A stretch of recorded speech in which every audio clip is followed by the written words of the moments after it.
नमस्कार। दिल से के इस एपिसोड में हम उस बारे में चर्चा करेंगे जो विवाद अभी हाल ही में उठा है। बात मैं कर रहा हूँ वक्फ की। अब वक्फ एक ऐसी चीज़ है जो जनता आज तक नहीं जानती कि इसका मतलब क्या है, इसकी शुरुआत कैसे हुई, किस लिए हुई, इसके पीछे मकसद क्या था। और सैकड़ों साल से कई ऐसी इमारतें हैं, इस्लाम की इमारतें हैं, बाकी इमारतें हैं, शेल्टर होम्स हैं, सामाजिक कार्य के लिए स्कूल्स भी हैं जो वक्फ की ज़मीन पे हैं। और वक्फ वहीं बन सकता है जहाँ कोई भी इंसान जिसकी अपनी ज़मीन हो, मतलब कि मालकाना अपना हो, तो फिर वो चैरिटी के लिए वो ज़मीन दे सकता है। अपनी ज़मीन मैं चैरिटी के लिए दे सकता हूँ, लेकिन उसमें एक बहुत अहम चीज़ है जो बाकी चैरिटीज़ में नहीं रहती। वो ये है कि ये वक्फ देना या वक्फ का पैदाइश करना या वक्फ होना, ये एक अल्लाह को दी जाती है। मतलब कि वो ज़मीन उसके बाद वो ख़रीदी नहीं जा सकती, उसको कोई बेच नहीं सकता, इमारत अल्लाह की बन जाती है। ये बाकी चैरिटीज़ में नहीं है। क्रिश्चियन चैरिटी में, बाकी चैरिटीज़ में आप ज़मीन को बेच भी सकते हो। आप कोई ट्रस्ट बनाओ तो वो ट्रस्ट की ज़मीन भी आप बेच सकते हो। तो ये एक ऐसी अलग एक सोच है। और ये इस्लामिक सोच की शुरुआत कैसे हुई, क्यों हुई, और आज जिस स्थिति पे हम पहुँचे हैं जहाँ लगभग 20 करोड़ लोग जो एक धर्म को मानते हैं, इस्लाम को मानते हैं, उनका जो सामाजिक कार्य वक्फ द्वारा होता है उसमें बाधा लाने की कोशिश, वो भी कानून के द्वारा। इसके पीछे क्या मकसद है?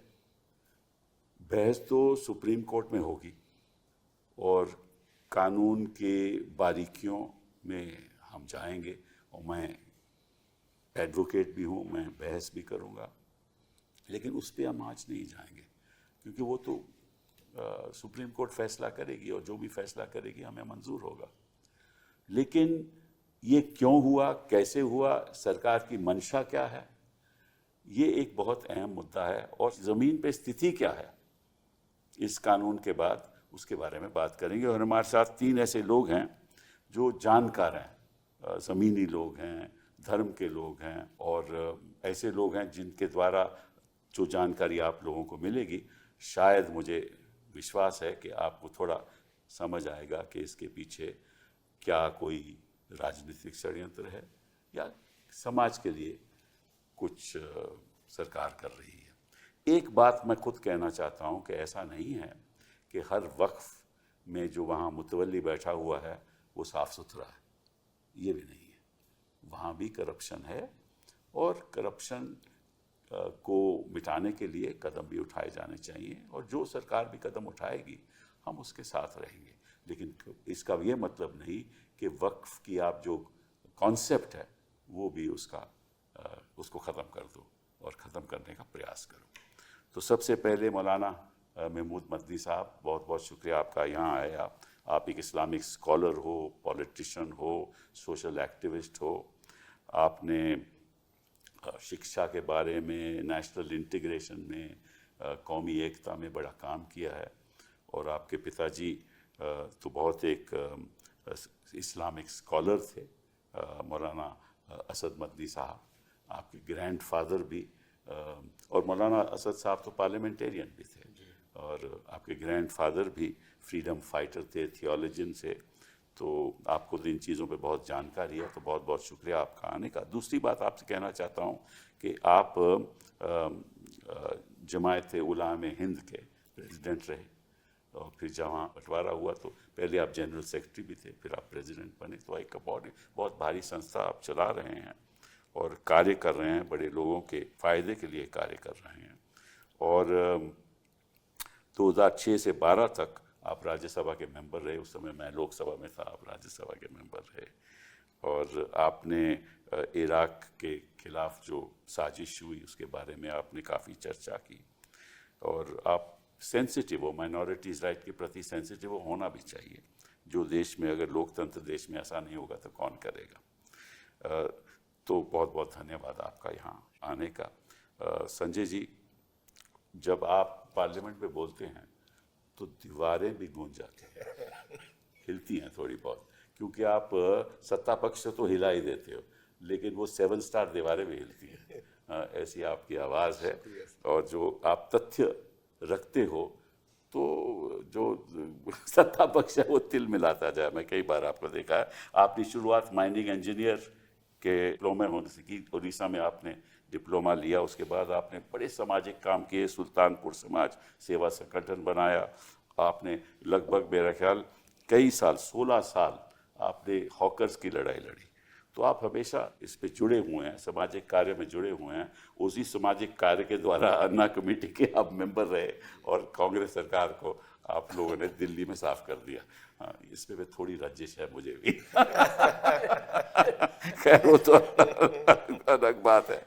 हाँ, आप पंजाब में एक इलेक्शन इंचार्ज भी थे, और आप 2018 से लेकर 24 तक राज्यसभा मेंबर और रहे हैं। 2 बार, आपकी 2 बार की टर्म है। And you are oppose to the farm bills. आपने राफेल पे बड़ा अच्छा बयान दिया, और इसके बारे जो ज़मीनी आपको जानकारी है शायद ही किसी को होगी। जावेद साहब, आपके बारे में क्या कहूँ मैं? जब आप बोलते हैं ना तो मैं बड़े गौर से सुनता हूँ। आई टेल यू, मैं इसके रीज़न मैं बताता हूँ। रीज़न ये है कि कम लोग स्पष्ट बात कहते हैं, कोई इधर उधर की बात नहीं करते, जो तथ्य हैं वो बताते हैं, और बड़े सरल तरीके से। और सिविल इंजीनियर का आपका डिप्लोमा रहा जामिया से, उसके बाद आप ग्रेजुएट बने, रोहिलखंड यूनिवर्सिटी से ग्रेजुएशन की, फिर एमए पॉलिटिकल साइंस आपने उस्मानिया यूनिवर्सिटी से की, और आप जनरल सेक्रेटरी रहे जामिया स्टूडेंट्स यूनियन में। आप खास आपका दिलचस्पी रही, जनरल सेक्रेटरी रहे, president all India youth federation रहे 93-94 में, और फिर ऑफ कोर्स आप समाजवादी पार्टी में गए। आप अपने मुलायम नेताजी के बड़े नज़दीक भी थे, और फिर राज्यसभा में आप आए 2014 से 20 तक, और फिर 22 से आपकी दूसरी टर्म है आपके साथ। हाँ, मेरे साथ, बिल्कुल। इसलिए तो मैं कह रहा हूँ, मैं आपसे बड़ी दिलचस्पी से सुनता हूँ। मौलाना साहब, आप ज़रा बताइए दर्शकों को कि इसके पीछे सोच क्या थी, मकसद क्या था, वक्फ कैसे बना? देखिए, आपने वक्फ के बारे में काफ़ी थोड़े से शब्दों में बहुत अच्छे से बयान कर दिया। मैं उसको मज़ीद और बेहतर अंदाज में नहीं पेश कर सकता, लेकिन एक मोटी सी बात अपने लफ्ज़ों में अगर कहना चाहूँ तो वो ये है कि गरीबों के काम आने का कॉन्सेप्ट, बेसिक कॉन्सेप्ट तकरीबन सारे मज़हबों में, धर्मों में मौजूद है। ऐसे ही इस्लाम में भी है। गरीबों के लिए अलग अलग मौक़ों पे बहुत सारे तरीक़े किए गए हैं। ईद का मौका है तो उस मौके पर भी वो कंपलसरी होता है, ईद उल फित्र का सदका, रमज़ान की ज़कात, आप रमज़ान नहीं, साल की एक मरतबा ज़कात निकालना आपको, वो कंपलसरी होता है। अच्छा। बिल्कुल कंपलसरी है, 2.5% आपको निकालना।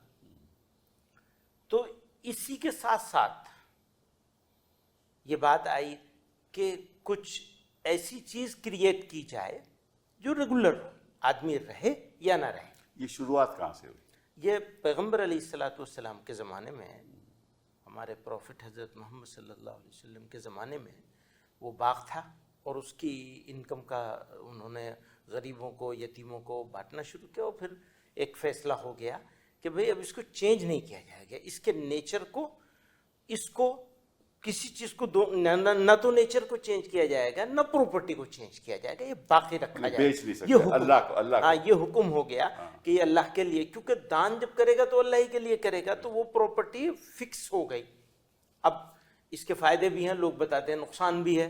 कुछ लोग ये भी थ्योरी पेश करते हैं कि इसका नुकसान है, स्टिकअप हो गया, आप प्रॉपर्टी को अगर एक जगह से बेच के दूसरी जगह और बड़ी ले सकते हैं, प्राइम लोकेशन की ज़मीन है, इनकम कम हो रही है, उसको बेच लीजिए, बड़ी ले। लेकिन यहाँ ये हो गया कि नहीं, ये फिक्स है, आप इसको अमेंड नहीं करेंगे, इससे आमदनी ज़्यादा नहीं हो सकती। चाहे आमदनी हो या ना हो, कम हो चाहे, मान लीजिए 100 करोड़ की एक प्रॉपर्टी है मेन सिटी में, आपने उस प्रॉपर्टी को बेचा और 100 करोड़ में एक दूसरी प्रॉपर्टी ले ली, वो उससे कई गुना बड़ी है, कई गुना बड़ी है, तो उससे इनकम भी हो सकता है कि बढ़ जाए इस प्रॉपर्टी से जो सिटी के अंदर है या अच्छी लोकेशन पर है। इसके बावजूद कि ये चांसेस हैं कि बढ़ाई जा सकती है, लेकिन ये फैसला हो गया, कर लिया, हो गया, नहीं हमने नहीं किया ये फैसला, उसी वक्त हो गया ये फैसला, भाई इसको आप हाथ नहीं लगाएंगे। तो करप्शन को रोकने का सबसे, इनकम ज्यादा हो या कम हो, यह है सेकेंडरी। फर्स्ट यह है कि आप इसमें वो नहीं होने देंगे, करप्शन नहीं होने देंगे, ताकि चेंजिंग को बंद कर दिया तो आप करप्शन तो उसमें कुछ कर ही नहीं सकते, कोई चांस नहीं रह गया करप्शन होने का। ट्रस्ट है मेरे पास, हमने ट्रस्ट में कोई ज़मीन खरीदी थी, बाद में उसको बेच ली, बेच करके कोई और ज़मीन खरीद ली, आसान है, रास्ते खुले हुए हैं, वक्फ में रास्ता बंद कर दिया गया, यानी करप्शन भी नहीं कर सकते आप इसमें। तो मोटे तौर पर तो यही बात है। अब यहाँ की बात आती है तो मुझे बहुत हैरत होती है जब मैं मेन स्ट्रीम मीडिया को देखता हूँ। मुझसे 2-3 दिन से बहुत सारे लोग कह रहे हैं पिछले 10-15 दिनों से कि तुम्हें, भाई मैंने कहा आप वैसे ही वन साइडेड हो, क्या बात करेंगे आपसे कि नहीं, अच्छा तो तुम आ जाओगे, बैठ जाओगे, बात कर लोगे, अपनी बात कह लोगे तो हमारा वन साइड होना खत्म हो जाएगा। मैंने कहा आप बाजा बजा रहे हैं 19 मरतबा, 20वीं मरतबा मेरे बोलने से क्या फर्क पड़ेगा। एक और दूसरी एक प्रॉब्लम और है, समझना नहीं चाह रहे हैं लोग। तीसरी एक और बात है, वो ये है कि 10 साल तो हो गए हमारे मोदी जी को सरकार में बने हुए, फिर बहुत सारे स्टेट्स में भी सब जगह उन्हीं की सरकार है, फिर भी खतरा हिंदुओं को ही है।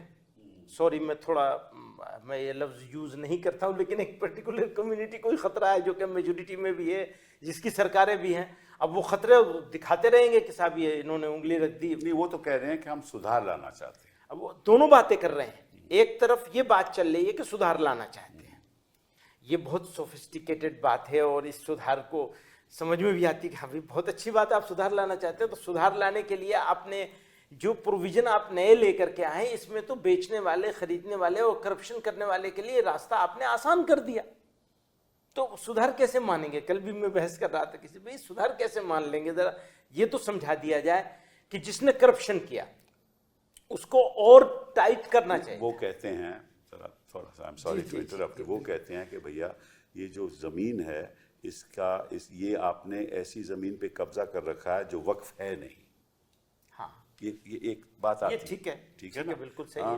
तो इसीलिए सुधार हम कर रहे हैं क्योंकि वक्फ ने ऐसी अच्छा, ज़मीन, ये सुधार कर रहे हैं, ये वाला सुधार, ये वो कहना चाहते हैं। तो क्या आप इससे सहमत हैं? मुझे तो बिल्कुल नहीं लगता कि वो ऐसा कुछ करने की। सहमत हूँ या नहीं वो अलग बात है, मैं उनका आरोप बता रहा हूँ आपको।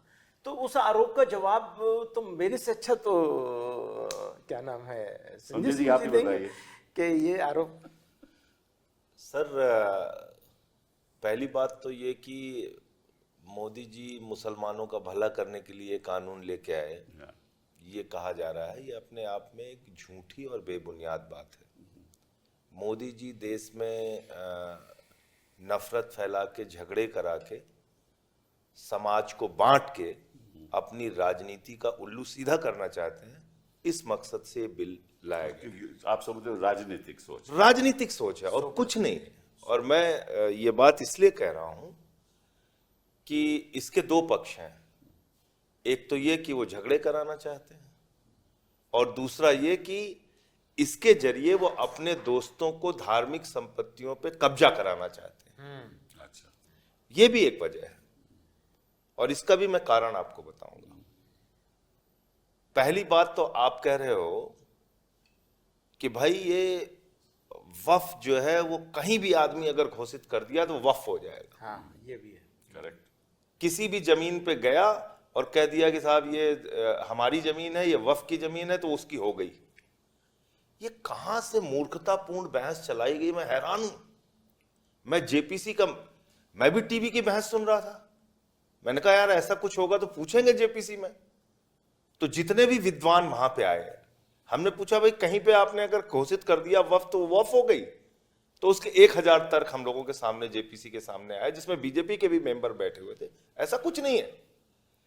अगर आप कोई वक्फ की जमीन देना चाहते हैं, अगर आप कोई जमीन दान करना चाहते हैं, अपनी खुद की जमीन, तो आप उसको घोषित करेंगे कि हम ये जमीन दान करना चाहते हैं। उसके बाद इंस्पेक्टर और सर्वेयर उस जमीन की जांच करेगा, उस जमीन को देखेगा कि ये जावेद अली की है कि नहीं है, ये महमूद मदनी साहब की है कि नहीं है।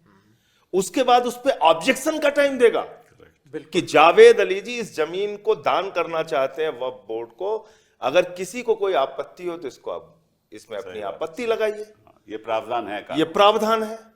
अगर उसने आपत्ति नहीं लगाई तब वो जमीन वक्फ के नाम पे पंजीकृत होती है। पहला कहते हैं once a waqf always a waqf, always a waqf. फिर आपने उसको पंजीकृत कर दिया। उसके बाद, ये मैं नहीं कह रहा हूं, इन्होंने कहा 2013 के जो संशोधन आए थे उसमें कहा कि साहब देश भर की जो वक्फ की जमीनें हैं वो पंजीकृत होना चाहिए। उसके बाद दूसरी सरकार आ गई, आदरणीय मोदी जी आ गए, तो उन्होंने 14 से लेकर 20 तक दिन रात जो भी प्रयास किया, खूब मेहनत की उन्होंने दिन रात पूरे देश की जमीनों को पंजीकृत करने के लिए। और उस समय मुख्तार अब्बास नकवी साहब देश के माइनॉरिटी अफेयर्स मिनिस्टर थे। मैं जेपीसी के हवाले से सारी चीजें आपको बता रहा हूं इसलिए क्योंकि मैं पूरी चीजों का गवाह रहा हूं, और इस देश के लोगों को ये जानना चाहिए कि भाजपा कितना सुनियोजित तरीके से नफरत फैलाती है। तो उसमें एक एफिडेविट इनकी महमूद मदनी साहब की जो कमेटी आई थी उसके वकील ने दिया। उसमें क्या लिखा हुआ था? भारत की सरकार ने सुप्रीम कोर्ट में शपथ पत्र देके कहा 2020 के अंदर कि हमने देश भर की सारी वक्फ की संपत्तियों को वामसी पोर्टल पे पंजीकृत कर दिया है, ऑनलाइन कर दिया है। 99% संपत्ति ऑनलाइन हो चुकी है, यानी कि आपने उसकी जांच कर ली, उसके कागजात देख लिए, उसको पोर्टल पे डाल दिया। जब मैंने माइनॉरिटी अफेयर्स सेक्रेटरी से बार बार ये बात पूछा, हमने कहा ये शपथ पत्र तुम्हारा? बोले हाँ हमारा है। तुमने लिख के दिया है? हाँ हमने लिख के दिया है। तो जब तुम खुद मान रहे हो कि हाँ देश की 99% संपत्ति ऑनलाइन है, उसकी जांच हो चुकी है, उसके रिकॉर्ड मिल चुके हैं, तो फिर तुम दोबारा क्यों कह रहे हो कि 6 महीने में हमको सारे कागज दो? बोले नहीं साहब वो है या नहीं है, मतलब वो घुमा फिरा के बातें। इसका मतलब झगड़ा कराना चाहते हैं आप, दोबारा कागज मांग के। अब 300 साल पुराना किसी मंदिर के जमीन की कागज आप मांग लें, किसी गुरुद्वारे की जमीन के कागज आप मांग लें, किसी चर्च की जमीन के आप कागज मांग लें, जैन धर्म की जमीनों के कागज मांग लें, बौद्ध धर्म की जमीनों के कागज मांग लें, क्या मिल जाएगा सर? 60 साल 70 साल पुराना भी क्या मिल जाएगा? क्या ये तो 2-2 4-4 क्या मिल जाएगा? बहुत सारे हमारे बुजुर्ग ऐसे हुए जिन्होंने मंदिरों के लिए मुंह जबानी दान कर दिया, लोगों ने बना लिया वहां पे मंदिर। अब आप कहेंगे कि साहब इसकी जमीन दो, नहीं तो हम इस मंदिर पे बुलडोजर चलाएंगे, तो ये तो संभव नहीं है। इसी तरह कई मस्जिदों के लिए ये मस्जिदों के लिए भी है, ये गुरुद्वारों के लिए भी है, ये चर्चों के लिए भी है, सब जगह के लिए है। अच्छा, दूसरी बात, फिर ये कहते हैं साहब इससे आमदनी बहुत हो सकती है वक्फ की जमीन से। अरे भैया कैसे आमदनी हो सकती है? आप कब्रिस्तान में मुर्दों से पैसा वसूलेंगे? वक्फ की जमीन पे कब्रिस्तान है, आप मुर्दों से पैसा वसूलोगे? भाई उठो उठो पैसा दो, मोदी जी ने कहा है पैसा दीजिए। फिर आप मस्जिद में जोहर की नमाज है, टिकट लग रहा है, चलिए आइए, इशा की नमाज है, टिकट है, आइए, आमदनी दीजिए। ऐसा तो नहीं होता, ऐसा तो नहीं होता। ऐसा हो सकता है क्या? मगरिब की नमाज का टिकट इतना है, अगर पढ़ने आना है तो इनके यहाँ कॉन्सेप्ट नहीं है, तो फिर मेंटेनेंस कैसे? अब इनका वो चंदे से करते हैं। मस्जिद की जो कमेटियां होती है वो इनके चंदे से करते हैं। यहां तक कि इमाम की जो तनख्वाह होती है, अब तो कुछ राज्यों में, जिसमें भाजपा शासित भी राज्य हैं, हमारी सरकार को ज्यादा इन लोगों ने बदनाम किया, दिल्ली की सरकार को, उसमें कर्नाटक है, हरियाणा है, मध्य प्रदेश है, तमाम राज्य सरकारें हैं जो इमामों को तनख्वाह देती हैं। लेकिन उसका इन्होंने मस्जिद कमेटी के माध्यम से चंदे का भी अपना एक सिस्टम उसके मैनेजमेंट को चलाने के लिए बना रखा है। जो कुछ भी थोड़ा बहुत चढ़ावे का सिस्टम है वो दरगाहों पे। तो आमदनी कहने लगे साहब 12,000 करोड़ की आमदनी हो सकती है। मैंने कहा ज्यादा मेहनत ही मत करो, एक नीरव मोदी को पकड़ के लेके आओ, 20,000 करोड़ उससे वसूलो, देश के करोड़ों मुसलमानों के तुम्हें फायदे की चिंता है, 12,000 इनको दे दो, 8,000 करोड़ अपने पास रख लो। ये कौन से बेवकूफी के तर्क आप दे रहे हैं? और सबसे महत्वपूर्ण बात जो बार बार मैं कह रहा हूं सर, कि ये अपने दोस्तों को धार्मिक संपत्तियों को कब्जा करके देने की एक शुरुआत है। इसकी वजह यह है कि इन्होंने कोशिश किया किसानों की जमीन कब्जा करने की, वो काला कानून पास नहीं हो पाया। अब सबसे ज्यादा जमीन धार्मिक संपत्तियां हैं, वो चाहे मंदिर की हो, चाहे चर्च की हो, गुरुद्वारे की हो, मस्जिद की हो। एक चीज क्या फैलाई गई, दुनिया के तमाम मुल्कों में उतनी जमीन नहीं है जितनी जमीन वक्फ के पास है। 8 लाख। अरे भैया, हिंदुओं को इतना मत कमजोर समझो। मौलाना साहब बैठे हुए हैं, बुरा मानेंगे मेरी बात को मदनी साहब, हिंदुओं के पास हिंदुस्तान में वक्फ से 3-4 गुना ज्यादा संपत्ति है। ऑन रिकॉर्ड आपके चैनल पे, चाहे आप, मैं कागज दे दूंगा, चला दीजिएगा, आपने भी उसको पढ़ा था। बहुत संपत्ति है। 10 लाख एकड़ तो खाली 4 राज्य मिला के है, और इनका 9.4 लाख एकड़ है। अभी उन्होंने ऑर्गेनाइजर वेबसाइट पे चर्च की जमीन छाप दी कि 1.7 करोड़ एकड़ जमीन हिंदुस्तान में चर्चों के पास है। वो अब शुरुआत होगी, तो शुरुआत हो गई। तो इसलिए सर, लेकिन अब ये जो इसमें शुरुआत तो हो गई है बस, पर ये माफी चाहूंगा, लेकिन ये रुकेगा सिर्फ क्रिश्चियन तक नहीं, ये सब पे सार पे आएगा, सब पे जाना। आना सबका है नंबर। अगर खामोश रहेंगे तो एक एक करके सबका नंबर आएगा। लास्ट बात जो मदनी साहब पूरी नहीं कर पाए थे, कि भाई आप कह रहे हो वक्फ में बहुत भ्रष्टाचार है, कहते हैं। तो भ्रष्टाचार को रोकने के लिए जो उनके यहाँ सख्त कानून था, उसको आपने घटा के 3 साल से 2 साल की सजा कर दी। पहले था कि कोई भ्रष्टाचार करेगा तो गैर जमानती धाराओं में उसकी अरेस्ट होगी, अब आपने उसको जमानती बना दिया। जी हाँ। इसका मतलब अगर अडानी जी को कोई जमीन दी जाएगी और भ्रष्टाचार उसमें कहीं साबित होता है, तो उनकी कोई गिरफ्तारी, कोई कार्रवाई नहीं होगी। तो इसका मतलब ये मोदी जी ने अपने दोस्तों के लिए कानून बनाया है। ये भ्रष्टाचार का क्या सवाल है भाई? भ्रष्टाचार के लिए अगर आपको कानून बनाना होता तो पता नहीं देश के मुसलमान इस बात से सहमत होंगे नहीं होंगे। मैं आपके चैनल पे कह रहा हूं, इसमें 7 साल की सजा कीजिए। बिल्कुल बिल्कुल, मैं कह रहा हूं 7 साल की सजा चाहिए, बिल्कुल। कम से कम वक्फ की जमीन में जो भी बेईमानी और भ्रष्टाचार करे उसको 7 साल की सजा आप कीजिए। तो कोई भी संस्था में ऐसा हो तो होना चाहिए। बिल्कुल। जावेद भाई, आप बताइए, क्योंकि आप उत्तर प्रदेश से हैं, खास जानते हैं वहाँ ज़मीनी हालात क्या हैं, तो आप ज़रा। मैं संजय सिंह जी की बात को आगे बढ़ाते हुए और दोनों वक्ताओं की बात से सहमति जताते हुए 2-3 बातें कहना चाहूँगा।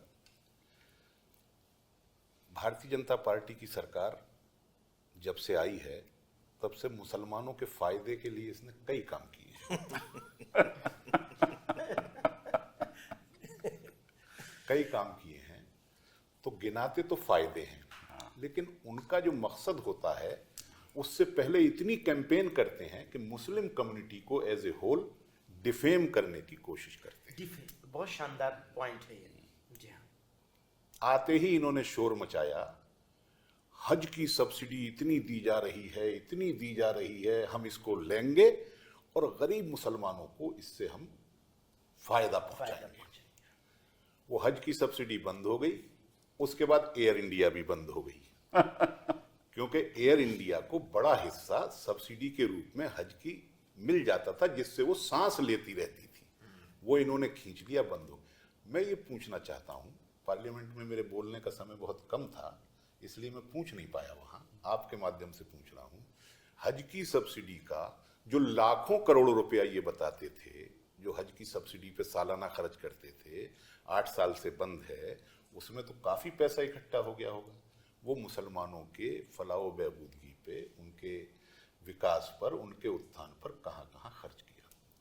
बहुत अच्छा। दूसरा मसला, तलाक से साहब हम स्त्रियों को बहुत ज्यादा अधिकार देंगे, तलाक का कानून लेकर के आए। कानून से जो फायदा हुआ नहीं हुआ वो तो राजनीतिक, वो तो एक अलग बात है, वो तो एक अलग बात है। लेकिन कितनी तलाकें रुक गई और रेट में कितनी कमी आई, आज ये सरकार बताने के लिए तैयार नहीं है। ये मुसलमानों के लिए फायदे का ये कानून लाए। अब ये फायदे का कानून लाए हैं, तो कानून लाने से पहले महीना भर पहले से खबरें लीक कर करके पूरा मिस इन्फॉर्मेशन और मुस्लिम कम्युनिटी को ऐसे डिफेम करेंगे जैसे कि ये सब लैंड ग्रेवर है। ये पूरी की पूरी कम्युनिटी जो है वो लैंड ग्रेवर है, भूमाफिया है। और जहां भी उंगली रख देती है वहां वक्फ हो जाता है। अभी मौलाना साहब ने भी बताया और संजय सिंह जी ने भी बताया कि वक्फ के होने की क्या प्रक्रिया है। मैं आपसे ये कहना चाहता हूं कि जो मिस इन्फॉर्मेशन इन्होंने फैलाई है उस पर गौर करने की जरूरत है। नंबर एक, जहां भी उंगली रख देंगे वहां वक्फ हो जाएगा, जबकि कहीं से कहीं तक ऐसी कोई बात नहीं है। आप कानून के जानकार हैं, आप जान। एक मिस इन्फॉर्मेशन इन्होंने फैलाई ट्राइब्यूनल के बारे में कि साहब वो ट्राइब्यूनल जो है वो जो फैसला कर देगा उसको चुनौती नहीं दी जा सकती। देश के अंदर मैंने पढ़ रहा था, क्योंकि मैं कानून नहीं जानता इसलिए पढ़ के ही थोड़ी बहुत जानकारी लेता हूं। कहीं मुझे पता चला 40 ट्राइब्यूनल हैं, कहीं पता चला 70 ट्राइब्यूनल हैं, और उनमें से अनेक ट्राइब्यूनल ऐसे हैं जिनके निर्णय को चुनौती देने की वही प्रक्रिया है जो वक्फ के ट्राइब्यूनल की प्रक्रिया। और ट्राइब्यूनल तो छोड़िए सर, हमारे उत्तर प्रदेश में और देश में और प्रदेशों में भी होगा, एक परमानेंट लोक अदालत है। परमानेंट लोक अदालत में रिटायर्ड डिस्ट्रिक्ट जज उसका चेयरमैन होता है और 2 सामाजिक कार्यकर्ता उसके मेंबर होते हैं। वो एक सीमा तक, अस्पताल से विवाद हो तो, बिजली से विवाद हो तो, फीस का विवाद हो तो, इस तरीके के सिविल मैटर्स को वो तय करते हैं। उनके फैसले को भी सिविल कोर्ट में चुनौती नहीं दी जा सकती, उसमें भी रिट में ही जाया जा सकता है हाई कोर्ट में। तो एक परमानेंट लोक अदालत जो न्याय व्यवस्था में बहुत छोटी सी चीज है, उसके अंदर भी आप ये अधिकार मतलब नहीं दे रहे हैं उसे चैलेंज करने का। तो वक्फ का तो ये आस्थाओं से भी जुड़ा हुआ मामला है, धर्म से भी जुड़ा हुआ मामला है, बड़ी प्रॉपर्टी का भी मामला है, और फिर सामाजिक कल्याण के हेतु ये काम किए जा रहे हैं, इसका मामला है। फिर साथ में भी एक बहुत ही इंपॉर्टेंट चीज ये है कि ये ट्रिब्यूनल मुसलमान नहीं बनाते हैं। वही मैं अर्ज कर रहा हूं। मैं अब दूसरी बात नहीं कह रहा हूं कि ट्राइब्यूनल बनता कैसे है। ट्राइब्यूनल कोई मुतवल्लियों की जमात नहीं बनाती है, जमात उलमा हिंद नहीं बनाती है, मुस्लिम पर्सनल लॉ बोर्ड नहीं बनाता है। ट्राइब्यूनल में जो भी नियुक्तियां होती हैं वो सरकार के द्वारा होती हैं, सरकार करती है। तो फिर आप ऐसे लोगों को क्यों नियुक्त करते हैं जिन पे पहले से ही आपका विश्वास है। ये सब बातें हैं। रहा सवाल ये साहब के इनकम बहुत है, मैंने तो पार्लियामेंट में कहा था जो संजय सिंह जी ने कही कि ज्यादातर तो कब्रिस्तान है, इनकम का कोई प्रश्न नहीं। यतीम खाने हैं, इनकम का कोई प्रश्न नहीं। मदरसे हैं, इनकम का कोई प्रश्न नहीं। और सबसे बड़ी बात ये वक्फ संपत्ति जो होती है उसका मैनेजमेंट नॉन प्रॉफिट सिद्धांत पर होता है, उससे लाभ अर्जित नहीं किया जाएगा। यहां जो हमदर्द दवाखाना जिसका आजकल बहुत चर्चा है, उसके जो वो उसका दस्तावेज है उसके अंदर भी लिखा हुआ है कि नॉन प्रॉफिट कंपनी है, वक्फ कंपनी है, वो नॉन प्रॉफिट है, उससे प्रॉफिट होने का कोई सवाल नहीं है क्योंकि ये कोई व्यापारिक प्रतिष्ठान नहीं है। सोच असली वक्फ यही है कि ये जो एक बार अल्लाह को दी गई उसके बाद उसकी कोई खरीदो फरोख्त नहीं हो सकती। तो अच्छा, अब रहा साहब के रजिस्ट्रेशन करवाइए। मैं आपको कहता हूं सर, वक्फ की संपत्ति तो छोड़ दीजिए, आप उत्तर प्रदेश के क्या देश के किसी भी गांव में चले जाइए, हमारा जो घर है उसका कोई कागज हमारे पास नहीं है। मेरे पड़ोसी का जो घर है उसके पास कोई कागज नहीं। मेरे पूरे गांव में सन 74 से पहले के जो घर हैं, 74 में इसलिए कह रहा हूं, यहाँ पहुंच जाएंगे, काहे को सब बोलते नहीं पहुंच जाए, पहुंच जाए 101% पूरे के पूरे गांव खाली करवाने पड़ेंगे। सन 74 में ग्राम सभा के पट्टे हुए थे तो उनके पास तो कुछ कागज मिल सकता है, लेकिन सन 74 से पहले जितने भी मकान हैं गांवों में पूरे उत्तर प्रदेश के अंदर किसी के पास कोई कागज नहीं है, क्योंकि वो दाद इलाही संपत्ति कह करके कही जाती है। अगर हमें बेचना भी होता है तो उस कागज में लिख दिया जाता है कि हमारी दाद इलाही संपत्ति है, इसके पूरब में इसका मकान है, पश्चिम में इसका मकान है, लेकिन उसके पास कोई अपना दस्तावेज नहीं होता है। तो और मस्जिदें तो कब से बनी हैं? जब से गांव बसे हैं, जब से मस्जिदें हैं, जब से कब्रिस्तान हैं। अब इनके ये दस्तावेज मांगेंगे तो फिर वो तो मेरे गांव के आसपास जो मंदिर हैं उनके भी नहीं है, पुराने मंदिरों में। गांवों की मैं इस बात कर रहा हूँ, शहरों की सबके मांगने चाहिए फिर। नहीं, मैं कहूँ नहीं, या फिर किसी के नहीं मांगने चाहिए, या किसी के नहीं, या किसी के नहीं मांगने चाहिए। मतलब इस हाँ, लेकिन इस मुद्दे को मैं नहीं उठाना चाहता, इसे कहते हैं इस तरह नहीं उठाना चाहता। नहीं, वो मांगेंगे आगे कब्जा करने के लिए सबके मांगेंगे। छत्ते में हाथ डालना ही नहीं चाहिए। नहीं, ये बड़ा विवादित मामला है कि आप एक कौम को लेकर उनके प्रति ऐसे कदम उठाएं कि जो भी थोड़ी बहुत उनके पास वक्फ की संपत्ति है जो सामाजिक कार्य के लिए है, उसको भी आप कहोगे कि ये तो सरकार की हो गई। नहीं तो अगर जैसे कह दोगे सरकार की हो गई तो फिर ये तो फिर ट्राइब्यूनल में जाके फिर लड़ना पड़ेगा। तो मकसद वही है जो संजय सिंह जी बता रहे हैं। अच्छा, इन संपत्तियों को चिन्हित करो और इनको जो है फायदा बता करके किसी को बेच दो या उन्हें जो है कम किराए पर दे दो, क्योंकि वक्फ की जो प्रॉपर्टी है, लॉन्ग लीज, कम किराया लॉन्ग। Long lease. अभी भी जो वक्फ की प्रॉपर्टीज हैं जो थोड़ा बहुत किराया आता है, आमदनी एक तो मज़ारों से है और दूसरी बहुत नॉमिनल नगण्य आमदनी जो है वो मस्जिदों के आसपास जो दुकानें मस्जिदों की प्रॉपर्टी में बन जाती हैं, 10 रुपए 12 रुपए की दुकानें हैं। तो अब मान लीजिए कोई हमारी वक्फ की संपत्ति है, अब आज उससे हमारी आमदनी 1000 करोड़ है, मान लीजिए पूरे देश के अंदर 1000 करोड़ हो रही हो, संपत्ति है लाखों एकड़ की, तो उस संपत्ति को कितना बढ़ा देंगे? उसका किराया, एक लिमिट होती है ना किराया बढ़ाने की। मकान मालिक भी जो किराया बढ़ाता है, ऐसा तो है नहीं कि एक साथ 1000 गुना कर देंगे।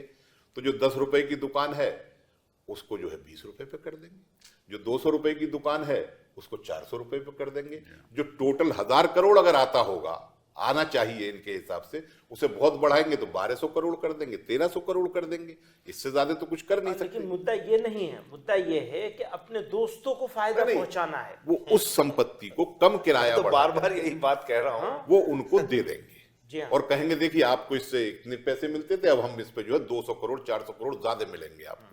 इस तरीके से ये संपत्तियां उनको दे देंगे, लॉन्ग लीज पे दे देंगे, यही इनका मकसद है।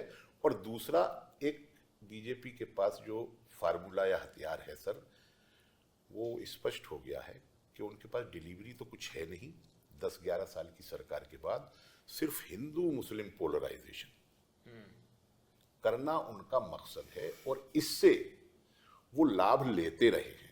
अब अल्लाह जाने कितने दिन तक ये उनका हथियार जो है चलेगा और कितने दिनों में ये कुंद होगा। देखने में ये ऐसा क्या लगता लगता है है, आपको, देखने में चलेगा? ऐसा लगता है कि जैसे मजलूम मुसलमान है और अन्याय हो रहा है, अत्याचार हो रहा है। इन्होंने बहुत खूबसूरत बात कही है, वो मुझे बहुत दिनों से इस बात को कहता चला आ रहा हूँ। वो ये है कि हमें तो जलील कर दिया है, इज्जत हमारी चली गई है, ये एक बात। लेकिन मैं पता नहीं क्यों मुझे ऐसा लगता है जितना नुकसान मुसलमान का हो रहा है उससे ज़्यादा नुकसान तो इंडिया की कॉमन सिविल सोसाइटी का है। कि आप मुसलमान को मालूम है कि उसके साथ क्या हो रहा है, पर और लोगों को तो ये पता ही नहीं कि उनको कैसे ठगा जा रहा है और बेवकूफ़ बनाया जा रहा है। और मीडिया का इसमें इंपॉर्टेंट रोल है। सबसे बड़ा रोल लोगों को बेवकूफ़ बनवाने में इनके हाथ से वो मीडिया का है। उसका पूरा प्रॉपर इस्तेमाल कर रहे हैं इतनी खूबसूरती से, शायद पिछले 200-500 साल में किसी ने नहीं किया होगा। दुनिया के किसी तुगलकी लोगों ने, किसी ने, जितने भी गुजरे हैं 2-4-5, अगर आप हिस्ट्री में देखेंगे तुगलकी स्टाइल के लोग, किसी ने इतना नहीं किया होगा जितना ये आसानी से और खूबसूरती से कर रहे हैं। तो दोनों बातें हो रही हैं, एक तरफ मुसलमान जलील हो रहा है, दूसरी तरफ दूसरे लोग बेवकूफ़ बनाए जा रहे हैं और वो बेवकूफ़ बन रहे हैं। अच्छा, जब कोई बेवकूफ़ बन रहा हो तो उसे आप कैसे समझाएंगे? बेवकूफ़ बनने का शौक हो गया है। भाई आप जरा आंखें तो खोलो अपनी, तुम्हारी इश्यूज जो रियल इश्यूज हैं उनमें क्या हो रहा है। वक्फ इशू नहीं है। हो सकता है 5-7-10 जगह किसी वक्फ वाले ने कुछ गड़बड़ भी कर रखी हो। मसलन उसने वक्फ के अंदर गड़बड़ कर रखी होगी, ये भी हो सकता है कि वक्फ के बाहर भी कुछ गड़बड़ कर रखी हो कि मेरे पास एक वक्फ है, आप पड़ोसी हैं, तो आपकी ज़मीन पे भी कुछ गिरफ्त कर लिया होगा मैंने। ऐसा हो सकता है 2-5-7 जगहों पे, 10 जगहों पे ऐसा हुआ होगा। लेकिन वो इसकी ज़रूरत नहीं थी कि आप उसके लिए इतना सारी चीज़ें लेकर के आएंगे। वो जो जितनी चीज़ें आप लेकर के आ रहे हैं, जो आपने इशू उठाया था वो इग्नोर हुआ है इस पूरी गुफ्तगू में। वो बहुत ही इंपॉर्टेंट है, उससे मुंह छुपाएंगे अगर हम, आंख चुरा नहीं सकते। वो ये है, वक्फ नहीं है, हमने उसे वक्फ घोषित कर लिया। पुराने बोर्डों ने कानून का सहारा लेकर, जो 2013 में जो अमेंडमेंट सारी आई, उनका सहारा लेकर उनको रजिस्टर कर लिया। आप बहुत अच्छा काम कर रहे हैं, उसको पहले डी रजिस्टर करेंगे और री रजिस्ट्रेशन का और सारी वो नया प्रोसेस स्टार्ट होगा। ये जो एक बहुत ही गंभीर बात है वो ये है कि वो ये कहते हैं कि जहां सरकार का झगड़ा होगा वहां कुछ नहीं चलेगा, वो मान लिया जाएगा ये सरकार का। तो वक्फ के बीच में और सरकार के बीच में झगड़े हैं कुछ जमीनों को लेकर। अब उनकी संख्या के बारे में हो सकता है कुछ ज्यादा हो कुछ कम हो, वो है एक रियलिटी। क्या ये झगड़ा डिफेंस की जमीन के बीच में और गवर्नमेंट के दूसरे डिपार्टमेंट्स के बीच में नहीं है? रेलवेज के बीच में और दूसरे डिपार्टमेंट्स के बीच में नहीं है? मंदिरों के बीच में, मंदिरों के कितनी हजारों एकड़, लाखों का लफ्ज शब्द नहीं कह रहा हूं, वो ये अच्छे से बता पाएंगे क्योंकि रिसर्च नहीं करी है मैंने, लेकिन हजारों एकड़ जमीनें मंदिरों की अलग अलग जगहों पर सरकारों ने कब्जे कर रखे हैं, सरकारों के साथ उनके भी झगड़े चल रहे हैं। तो अगर झगड़ों को निपटाना है और उस निपटाने के लिए आपको अमेंडमेंट की जरूरत है, तो सब जगह अमेंडमेंट की जरूरत है। 2013 में हुआ था, और उसको सिस्टम के साथ आप उसको करिए। ये इस तरह से कैसे करेंगे? आपके जबरदस्ती कर लेंगे, यानी इस तरह से कानून बना करके। संजय जी आप कह रहे थे कि मकसद इनका ये है कि भाई जमीनें हड़प कर लो और पैसा बना लो, कैसे आप कह रहे हो? देखिए, पहली बात तो सर ये है कि अगर भ्रष्टाचार को ही आप मुद्दा मानते हैं तो सबसे पहले अपनी सरकार आप बंद कीजिए। देश भर के सारे भ्रष्टाचारी तो आपके साथ हैं। वो तो एक अगर ये उस पे अलग दिल से करेंगे। हाँ, उसको अलग से कीजिए। तो मैं क्यों कह रहा हूं, देखिए आप, एक निर्णय आया अभी, अंतरिम आदेश है। ये भारतीय जनता पार्टी के सपोर्टर ट्विटर हैंडल है, ये लिख रहे हैं sharia court of India, supreme court. ये इस्लामिक सिंबल उनके गुंबद पे लगा दिया, सुप्रीम कोर्ट के गुंबद पे। ये कौन लोग हैं? ये सब बीजेपी के समर्थक ट्विटर हैंडल है और वेरीफाइड हैंडल है। मैं कोई ऐसा हैंडल नहीं आपको दिखा रहा हूं जो वेरीफाइड नहीं है। ये सुप्रीम कोर्ट के गुंबद पे इस्लामिक चिन्ह लगा है।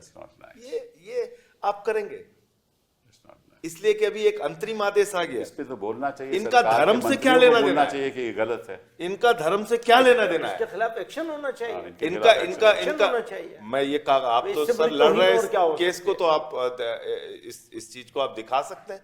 ये देखिए, अयोध्या के अंदर 13,000 एकड़ जमीन सेना की, जी, भारत की सेना की जमीन, जिसको ये लोग कहते हैं कि हम बड़े राष्ट्रवादी हैं। इनके राष्ट्रवाद की सच्चाई ये है, इनके धर्म के सच्चाई ये है कि ये धर्म के नाम पे धंधा कर रहे हैं। 13,000 सेना की एकड़ जमीन उठा के अपने दोस्त अडानी को, रामदेव जी को, रविशंकर जी को इन्होंने उठा के दे दिया। ये धर्म के नाम पे धंधा कर रहे हैं। ये काशी कॉरिडोर के नाम पे 300 मंदिर इन्होंने तोड़वाए सर। और ये एक पीएसपी कंपनी है जिसको इन्होंने ठेका दिया काशी कॉरिडोर का। इसमें ये कहां की कंपनी है? ये गुजरात की कंपनी है। ये 2008 में बनी।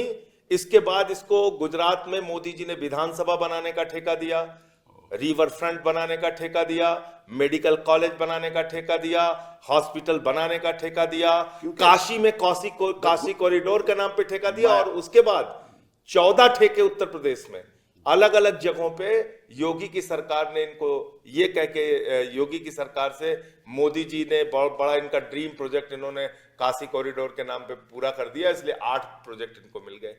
ये गुजरात की कंपनी है। मैं आपसे इत्तेफाक तो मैं एक मिनट आपसे इत्तेफाक रखता हूं कि मेरा मानना है कि इस देश में सबसे होशियार, सबसे काबिल, सबसे जो संस्थान बनाने में लोग केवल गुजरात के। मैं किसी राज्य के खिलाफ नहीं हूं सर, मैं किसी राज्य के खिलाफ नहीं हूं, लेकिन कैसे मैं ये कह रहा हूं, मैं ये कह रहा हूं, मैं किसी राज्य के खिलाफ नहीं, मैं तो किसी भाषा के खिलाफ नहीं, मैं किसी राज्य के खिलाफ नहीं। मैं ये कह रहा हूं कि उत्तर प्रदेश इतना बड़ा सूबा, वहां पे आपको एक कंपनी नहीं मिली जो काशी कॉरिडोर बना सके। सब इनएफिशिएंट लोग हैं भैया, गुजरात के लोग सभी। मैं ये कह रहा हूं हिंदुस्तान में कोई और पूरे उसका नक्शा बनाने का काम गुजरात की कंपनी को। गुजरात में बहुत सारी कंपनियां जो मोदी जी की पसंद की नहीं है, वो कंपनियां उनके पसंद की है जो उनकी पार्टी को फायदा पहुंचाती हैं। मैं खुले शब्दों में कह दूं, मैं कोई गुजरात के खिलाफ कहने वाली बात नहीं है, गुजरात की कंपनी के खिलाफ नहीं। वो कंपनियां उनको पसंद है जो गुजरात जिसमें एक अडानी जी भी हैं, जो उनके हिसाब से काम करते हैं, उनकी पार्टी को फायदा पहुंचाने का काम करते हैं। वो सारी कंपनियां हैं, ऐसी कंपनियां हैं। तो आप एक धर्म के नाम पे धंधा करने की पूरी आपने कोशिश और मुहिम चला रखी है। दूसरी बात जो अभी यहाँ पे हो रही थी, तो जेपीसी के सामने एक तथ्य और बहुत महत्वपूर्ण आया था कि भाई, अगर आप आज ये शुरुआत कर रहे हैं वक्फ की संपत्तियों को कब्जा करने के लिए। क्या गारंटी है आप कल गुरुद्वारे की जमीन नहीं कब्जा करेंगे, मंदिरों की जमीन नहीं कब्जा करेंगे, बौद्धों की जमीन नहीं कब्जा करेंगे, जैन। ये तो एक शुरुआत है। ये संकट सबके ऊपर आना है और ये कोई एक धर्म का मामला नहीं है। ये बात बिल्कुल ठीक कहा मदनी साहब ने कि कल को आप जो है आप दिखा तो रहे कि हम मुसलमानों का नुकसान कर रहे हैं। भाई बेरोजगारी देश में बढ़ रही है, उसका ज्यादा नुकसान तो हिंदुओं का हो रहा है, ज्यादा आबादी उनकी है। अशिक्षा बढ़ रही है तो ज्यादा नुकसान उनका हो रहा है।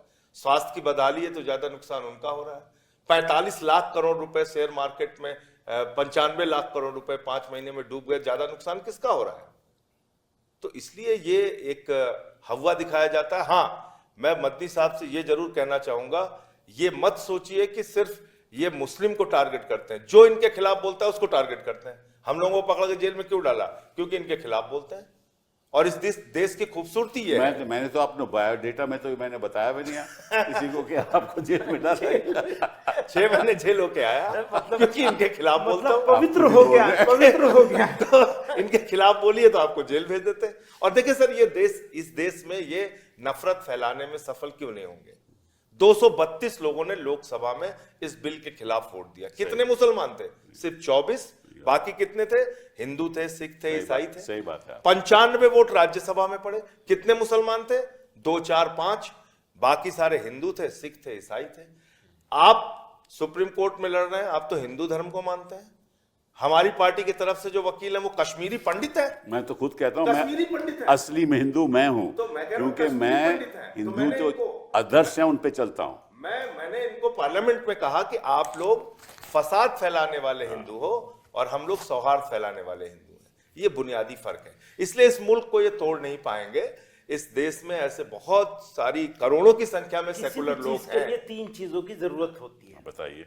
काम कर रहे हैं, एक्ट लेके आ रहे हैं, देश का भला होगा, या हिंदुओं का यानी मेजॉरिटी सोसाइटी का भला होगा, या मुसलमानों का भला होगा। इस एक्ट के बनाए अमेंडमेंट लाने से ना देश का भला है, ना हिंदुओं का भला है, ना मुसलमानों का भला है। अगर वो दोनों चीजें भला हो रही होती, मसलन देश का भला हो रहा होता और मुसलमानों को कुछ नुकसान भी हो रहा होता, तो भी हमारे सर आंखों पे था। भला तो किसी तरह है ही नहीं, हर तरह से बुराई ही बुराई है। तीनों सोसाइटी के तीनों हिस्सों के लिए, यानी देश के लिए भी, हिंदुओं के लिए भी, मुसलमानों के लिए। फायदा तो मुझे कहीं से नजर आता नहीं। अगर मोदी जी की सरकार वाकई ईमानदार थी वक्फ को मजबूत करने में, तो उसे 2 काम करने चाहिए थे। एक तो मुतवल्लियों की नियुक्ति, उसको अच्छे तरीके से, उसमें कोई कमजोरी न रहती, वो कर देती। क्यों? वक्फ से जितनी भी शिकायतें हैं, हाँ, वो मुतवल्ली इंटरनल शिकायतें जितनी हैं, जी हाँ, वक्फ से जो शिकायतें हैं वो मुतवल्ली से हैं। बिल्कुल।